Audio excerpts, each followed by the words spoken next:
Dan di video kali ini gue akan kembali mengulas alur cerita film yang merupakan requestan dari salah satu teman kita. Film ini berjudul Mother Job. Oke lah, tanpa berlila-lila, hayu kita langsung aja berangkeun ke ceritanya. Wah. Film ini diawali dengan memperlihatkannya seorang pria jantan yang bernama Hyun. Ia sendiri merupakan seorang pengangguran yang kesulitan dalam mencari pekerjaan dan dia juga hidup sendirian di kota Seoul. Setelah itu, Hyun terlihat masuk ke sebuah bar untuk menemui teman lamanya. Temannya ini bernama Min Suk. Di sini mereka saling mengobrol bersama. Setelah itu, Hyun lalu pergi ke sebuah tempat karaoke untuk melamar pekerjaan di sana. Dikarenakan di tempat karaoke itu juga sedang membutuhkan seseorang untuk bantu-bantu. Pada akhirnya Hyun pun diterima dan mendapatkan pekerjaan untuk menyambung hidupnya. Keesokan harinya, Hyun pun terlihat sudah mulai bekerja di tempat karaoke itu. Saat sedang membersihkan toilet, tiba-tiba saja seorang wanita datang dengan keadaan yang sedang mabuk yang diduga akibat minum ciu. Wanita tersebut bernama Yongsu. Di sini Yongsu lalu menggoda si Hyun dan terlihat bahwa si Yongsu tampaknya tertarik dengan sosok si Hyun. Ia lalu disuruh untuk memeriksa ke dalam kamar nomor 3. Saat Hyun masuk ke dalam kamar itu, ia lalu dikagetkan dengan si Yongsu yang sedang dengan seorang bapak-bapak. Dengan keadaan gugup dan era, Hyun lalu menyuruh mereka keluar, sebab kamar mereka yang tempati akan segera dibersihkan. Singkatnya, saat Hyun membersihkan kamar tersebut, Yongsu lalu mencoba menggoda dan merayu si Hyun. Dan ia juga memberikan uang yang diberikan si pria selesai tadi kepada si Hyun. Keesokan harinya, terlihat Hyun yang baru saja bangun tidur. Ia lalu membayangkan dirinya dan si Yongsu melakukan mantap-mantap. Wah. Di siang harinya, ia pun pergi makan bersama dengan teman-temannya di sebuah restoran. Dan ternyata salah satu dari wanita tersebut adalah merupakan mantannya si Hyun. Setelah selesai makan dan minum bersama, mantannya itu pun terlihat sangat mabuk berat. Hyun lalu membawanya ke rumah, akan tetapi ia tidak tahan melihat mantannya yang sedang tidur.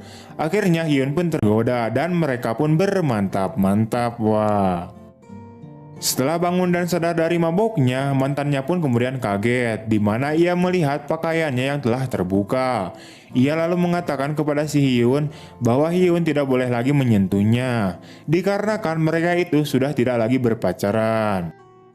Di malam harinya terlihat Hyun yang sedang berada di tempat kerjanya. Di sini Yongsu pun menjadikan Hyun sebagai pelayan pribadinya, di mana ia menyuruhnya untuk memijatnya dan mengantarkannya pulang. Dari sinilah mereka semakin hari semakin akrab. Keesokan harinya terlihat Min Suk mengunjungi si Hyun di tempat kerjanya. Di sini ia datang berterima kasih kepada si Hyun karena Hyun telah mengantarkan ibunya semalam. Mendengar hal itu, Hyun pun terlihat sangat kaget, di mana ia baru saja mengetahui bahwa si Yongsu adalah ibunya si Min Suk. Setelah kejadian itu, Hyun pun menjadi sangat cuek dan tidak merespon si Yongsu. Bahkan saat si Yongsu ini datang dan menyapa si Hyun, Yongsu lalu masuk ke sebuah ruangan dan melihat anaknya yang tertidur karena mabuk ciu.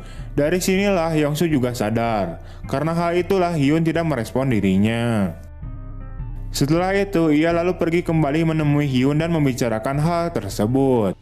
Karena ia juga bingung harus berkata apa, yang kenyataannya Hyun adalah teman anaknya. Yongsu pun akhirnya pulang ke rumahnya. Singkatnya, saat telah berada di rumah, tak lama kemudian terlihat Hyun yang datang mengantarkan si Min Suk dalam keadaan mabuk parah. Setelah membawa Min Suk ke kamarnya, mereka berdua pun kemudian duduk dan mengobrol bersama.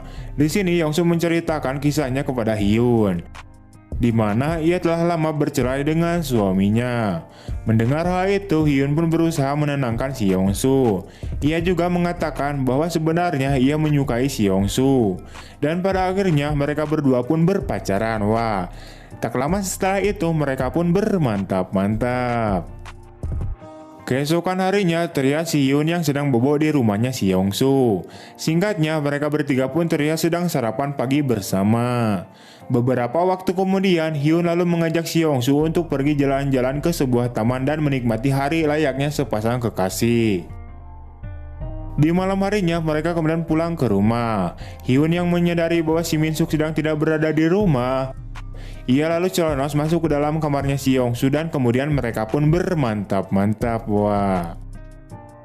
Keesokan paginya, terlihat si Min Suk yang sudah pulang ke rumah dan membawa pacar barunya. Yang ternyata pacar barunya si Min Suk itu adalah mantannya si Hyun. Saat pacar barunya si Min Suk melihat keberadaan si Hyun, ia pun terlihat sangat kaget dan begitu pun sebaliknya. Setelah memperkenalkan pacarnya itu pada ibunya, Min Suk lalu mengajak sang doi masuk ke kamar dan melakukan mantap-mantap. Di sisi lain, terlihat si Yongsu yang sedang memasak di dapur. Namun tiba-tiba saja Hyun datang dan menggoda si Yongsu, dan pada akhirnya mereka juga bermantap juga. Wah. Setelah selesai bermantap-mantap, Yongsu lalu masuk ke kamar anaknya untuk mengajak mereka makan bersama. Singkatnya, mereka berempat pun akhirnya makan bersama. Di malam harinya, Hyun menjalani aktivitas seperti biasanya. Beberapa waktu kemudian, saat Hyun sedang bekerja membersihkan kamar-kamar, tiba-tiba saja ia kaget ketika melihat si Yongsu yang sedang menangis sambil digoda secara halus oleh bosnya. Setelah bosnya itu pergi, Hyun lalu menanyakan kepada si Yongsu ini kenapa menangis. Akan tetapi si Yongsu ini lebih memilih untuk tidak memberitahu hal tersebut kepada si Hyun. Singkatnya, saat Hyun akan pulang, tiba-tiba saja ia mendengar sebuah jeritan di dalam salah satu ruangan. Yang ternyata jeritan tersebut berasal dari si Yongsu yang akan diperkaos secara paksa oleh bosnya. Melihat hal itu, sontak Hyun pun mengambil sebuah tongkat dan memukul bosnya hingga terkojor pingsan. Setelah di luar, Hyun lalu kembali menanyakan apa yang sebenarnya terjadi kepada si Yongsu.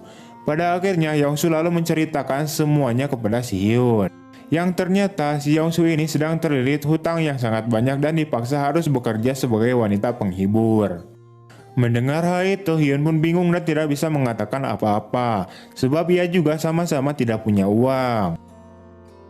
Saat sudah berada di rumah, Hyun lalu kembali masuk ke dalam kamarnya si Yongsu dan bermantap-mantap kembali. Wah. Keesokan harinya, ketika Hyun sudah bangun tidur, tiba-tiba saja Yongsu sudah tidak berada di rumahnya. Setelah itu, ia lalu pergi ke tempat kerjanya untuk mencari si Yongsu. Yang ternyata Yongsu sedang dimantap-mantap oleh orang-orang yang menagih hutangnya. Melihat hal itu, Hyun pun terlihat sangat kesal dan sangat marah. Karena tidak bisa mengendalikan amarahnya, Hyun pun mengambil sebuah pisau dan langsung membunuh semua pria-pria itu. Wah. Sehingga hal itu pun membuat si Hyun ditangkap dan dipenjara. Di akhir film, terlihat si Yongsu yang sedang sendirian di rumah. Di sini ia terlihat senyum-senyum sendiri mengingat masa-masanya bersama dengan si Hyun. Setelah itu, kemudian film pun berakhir dan tamatlah sudah. Wah. Oke, wah itu dia untuk alur cerita dari film kali ini. Gak usah baper dan gak usah dipikirin tentang cerita film ini yang sangat menguras nutrisi si batang. Enjoy aja lah dan jangan lupa ngopi. Kalau kalian demen terhadap film yang hanya mengandalkan adegan nya saja, ya silakan ditonton, wah. Tapi kalau gak suka, ya gak usah ditonton lah, wah. Sesimpel itu kira-kiranya. Oke lah, gue rasa cukup. Dan jika kalian ingin memberikan saran tentang film apa selanjutnya atau sekedar request film, silakan tinggalkan jejak berupa komentar. Wah, see you next time and bye-bye.